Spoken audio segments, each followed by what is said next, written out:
Sniper trade of the day for June 17th, 2026. Continuing with SOXL, that's the 3x semiconductor sector ETF. At 1, we got the full range of the day yesterday. At 2 is the last 30 minutes of the day yesterday as a reference point, the last 3 10-minute bars. At 3, there is a gap up. The green box represents the opening range 10. I get long at 4.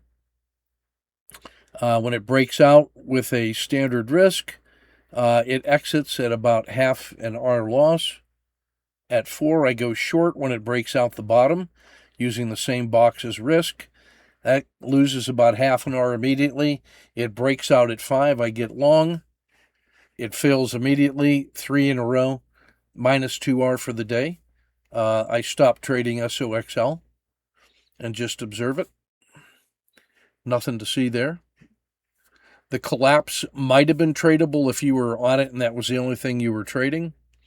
The recovery was nice. The sell-off trapped people. It closed at 7 with a big gap away from 6, so that means it's going to be in play again tomorrow. And just the thing to note for long-term holders of semiconductors, the move from yesterday's close to today's close was about 3.5% gain. So the swing traders were wondering, why are you spending so much time monkeying around when the swing trade is obvious? But sometimes you get the bear, some days the bear gets you. That's part of the rules.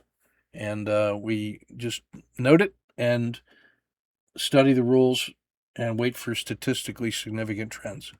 That's the sniper trade of the day for June 17th, 2026.